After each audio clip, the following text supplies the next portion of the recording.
Because we value research and learning for its own sake. But we also recognize that children growing up in poverty, parents unable to feed breakfast to their children before school, hatred espoused in the name of religions, hatred espoused against religions, accelerating environmental degradation, all of these issues require the collective efforts of everyone in this building tonight, those here in the library, in the rotunda outside, and a fairly large group up on the third floor, seated comfortably. We also recognize that social action not grounded in pragmatic experience, well-meaning projects not research-driven, social justice initiatives not shaped by the wisdom of elders like those gathered here in this room, not developed in collaboration with civic officials, not framed through respectful conversation with people of viewpoints different from our own, not responsive to the complexities of social, cultural, religious, economic, political, and other differences, not informed by historical experience or the wisdom of the spiritual, not challenged by new understandings of gender, ethnicity, cognition, and communication, are more likely to founder in unnecessary distractions. Why contemplation? Because many of us need to practice the discipline of listening, myself not accepted. And I don't mean listening only to ourselves. How can we expect to know how to listen to the other or to discover our deep human commonality across different cultural languages if we cannot understand what we have missed in encountering the other? Contemplation also signifies an interior mode of being in the world, which can be a source of great strength and healing amidst suffering and pain. For this reason, our center will offer a course next year in mindfulness and suffering. And we hope to work with healthcare professionals to integrate spiritual healing resources and interreligious sensitivity with best practices in the healthcare field. Given that religion is, if anything, capturing the imagination of more rather than fewer people on this planet, it makes as little sense to ignore what troubles some about religion as it does to ignore the deep wisdom embodied in our civilizations of religion concerning what it means to be human. Moreover, the fact that religion is cited as inspiration or validation for violence by too many should show us that we have a lot to learn and teach about the life-affirming, peace-nurturing traditions of our world's religious civilizations.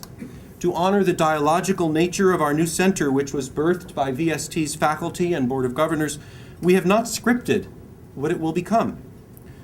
We have what we believe to be a coherent vision and a commitment to core principles shaped over many years within this building: dialogue, critical rigor, respect for careful scholarship and careful teaching, the dignity of all persons, irrespective of race, religion, ethnicity, sex, gender, sexual orientation, physical capacity, and economic status, and more.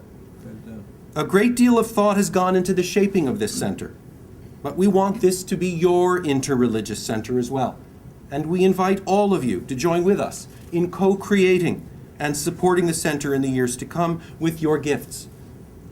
As I learned in a conversation with 6 university students last week, Iona Pacific is about building bridges. Bridges between factions within ethnic and religious communities, and bridges between communities. Bridges between the wisdom of Musqueam and Tsawwassen and Salish and Niska and Odawa and more. Bridges between these wisdom traditions and the wisdom of Islamic civilization, of Jewish civilization, of Christian civilization, and of many other traditions represented here this evening.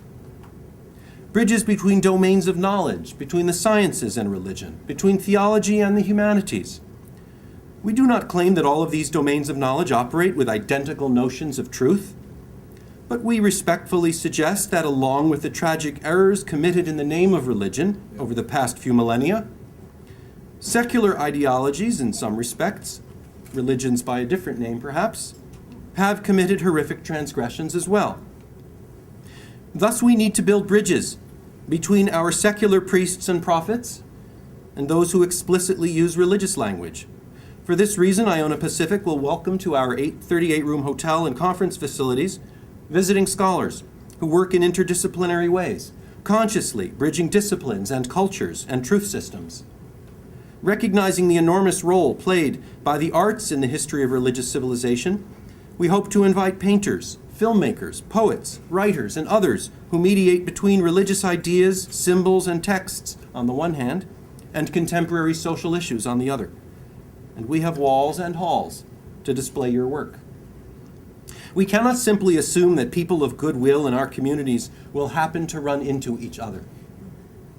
For this reason, Iona Pacific will seek out pluralistically oriented scholars and leaders, young and old, to discover together ways to contribute toward deeper understanding and more effective public policy for housing the youth on our streets, reversing the terrifying rate of suicide among Aboriginal youth and among gay and lesbian teenagers.